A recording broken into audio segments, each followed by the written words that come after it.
안녕하세요. 나무쌤입니다. 오늘은 악마는 프라다를 입는다 2 영화 리뷰를 해보려고 합니다. 1편에 비해서 스토리가 약하고 전개도 느리다. 화려함도 떨어지고 1편에서 톡톡 튀던 그녀들이 10년 세월이 지나자 이빨 빠진 호랑이가 되었다. 늙음을 호들갑으로 커버하려고 하나 앤 핸서웨이는 뛰어다니는 것과 과장스러운 제스처만 생각난다. 그렇게 극장까지 가서 볼 영화는 아닌 것 같고, 그래도 나는 내 돈 내고 내가 봤으니 리뷰는 하려고 한다. 1편 나왔던 주인공들이 전 세계 트렌드를 주도해온 전설적인 패션 매거진 런웨이가 미디어 시장 속에서 그리고 더욱더 치열해진 패션계의 주도권을 차지하기 위하여 새로운 이야기가 펼쳐지는데 그런 이야기를 표현하기에는 속도감이 너무 느린 게 아닌가라고 생각을 했습니다. 그럼에도 이 영화의 리뷰를 해보자면 최악의 직장 상사 미란다 프리스트리에게 당당하게 스마트폰을 던지고 회사를 때려치웠던 사회초년생 앤디 기억하시나요? 그 통쾌한 탈출로부터 정확히 10년이 흘렀습니다. 30살이 된 앤디는 과연 어떻게 살고 있을까요? 미란다 없는 세상에서 행복하기만 했을까요? 그런데 놀랍게도 앤디는 지금 뉴욕에서 가장 잘 나가는 하이엔드 웨딩 잡지사의 편집장으로 대성공을 거두었습니다. 그런데 그녀의 곁에 있는 동업자의 정체가 정말 충격적입니다. 1편에서 앤디를 그토록 구박했던 얄미운 선배 에밀리입니다.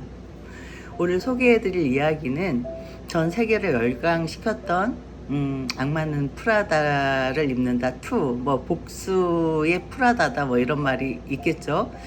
근데 아무튼 인생사는 참 모르는 것이죠.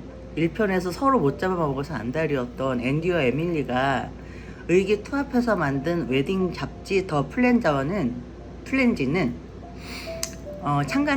창간하자마자 대박이 터집니다.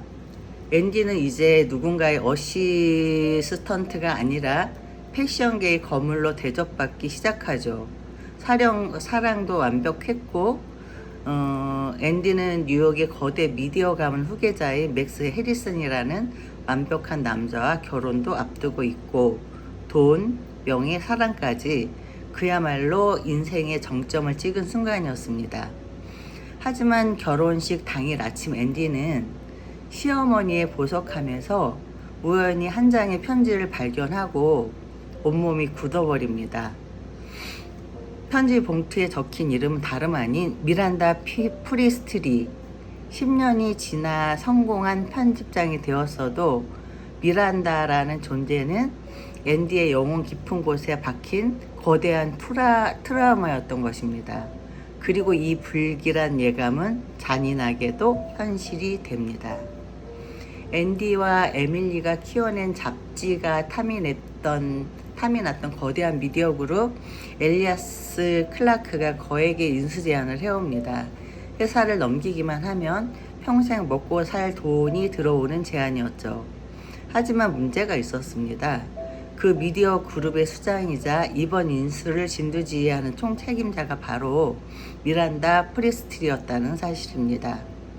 미란다는 여전히 얼음처럼 차가운 미소를 지으며 앤디의 목을 조여오기 시작합니다. 10년 전 자신을 감히 버리고 간 앤디를 미란다가 잊었을 리 없죠. 내 밑으로 들어오던가 아니면 대기업의 자본력으로 너희 잡지사를 밟아버리겠다는 무언의 압박이었습니다. 여기서 10년지긴 파트였던 앤디와 에밀리의 그 가치관이 정면으로 충돌하죠. 에밀리는 현실적이었습니다. 앤디 정신 차려. 미란다 밑으로 들어가서 좀 굽히더라도 이 돈이면 우린 평생 여왕처럼 살 수 있어. 무조건 팔아야 돼. 반면 앤디는 영혼을 지키고 싶었습니다. 절대 안 돼. 그 악마 밑으로 내 발로 다시 기어 들어가는 건 내 인생 전체를 부정하는 짓이야. 상황은 앤디에게 최악으로 돌아갑니다. 가장 든든한 내 편이어야 할 남편 맥스마저 비즈니스 논리를 들이밀며 미란다에게 회사를 팔라고 앤디를 압박하죠. 게다가 앤디의 멘탈을 완전히 가루로 만들어 버리는 충격적인 정황이 포착됩니다. 남편 맥스가 과거의 동업자이자 절친인 에밀리와 비밀스러운 관계였다는 사실, 즉 바람을 피웠다는 정황을 의심하게 된 것입니다. 가장 믿었던 동업자, 가장 사랑했던 남편, 그리고 나를 파멸시키려 다가오는 과거의 악마 미란다까지 앤디는 뉴욕판에서 완벽하게 고립이 됩니다. 매일 밤 숨이 막히고 10년 전에 공황장애가 다시 도지기 시작하죠. 결국 эн디는 남편과도 멀어지고 에밀리와의 우정에도 완전히 금이 간 채 홀로 미란다의 거대한 그 덫에 맞서가지고 계약을 거부하려고 발버둥을 칩니다. 결과가 어땠을까요? 안타깝게도 현실은 잔혹했습니다. 거대한 자본과 미란다의 치밀한 계략을 일개 개인이 막을 수는 없었습니다. 결국 잡지 더 플런지는 미란다 프리스트리의 손에 넘어가게 되고 앤디는 또다시 미란다에게 패배한 것처럼 보였습니다. 하지만 바로 이 순간 소설은 아주 멋진 반전을 보여줍니다. 남편과의 결혼 생활도 파경을 맞이하고 회사도 잃었지만 계약이 끝난 순간 앤디는 묘한 해방감을 느낍니다. 그녀는 잡지사를 매각하면서 정당하게 나온 자신의 목, 즉 그 막대한 배당금을 챙겨 가지고 미란다가 지배하는 화려하지만 숨막히는 뉴욕 패션계에서 완전히 걸어 나옵니다. 미란다의 꼭두각시가 되기를 거부한 것이죠. 시간이 흘러 앤디는 맥스와 이혼하고 홀로 예쁜 딸을 키우는 당당한 싱글맘이 되어 있습니다. 그리고 그녀의 곁에는 놀랍게도 1편에서 나온 그 첫사랑이자 화려하지는 않지만 언제나 따뜻했던 네이트가 다시 돌아와 잔잔한 행복을 함께하고 있습니다. 앤디는 그토록 자신을 올감했던 프라다 구두를 벗어 던지고 자신이 진짜 원했던 글을 쓰는 작가로서의 소박하고 주체적인 삶을 다시 시작합니다. 1편이 사회초년생의 매운맛 성장기였다면 2편은 30살이 된 여성이 말하는 화려한 성공 대신 내가 진짜 행복한 삶의 기준을 찾아가는 성숙한 이야기입니다. 미란다는 비록 회사를 가졌을지언정 끝내 앤디의 영혼을 굴복시키지는 못했습니다. 결국 진짜 승자는 미란다의 그늘에서 벗어나 자신을 찾은 앤디가 아닐까요? 여러분은 지금 남들이 부러워하는 화려한 프라다를 입고 계신가요? 저는 프라다는 없습니다.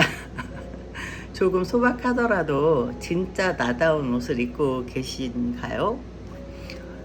오늘은 악마는 프라다를 입는다 2 이렇게 리뷰를 마무리 해볼까 합니다.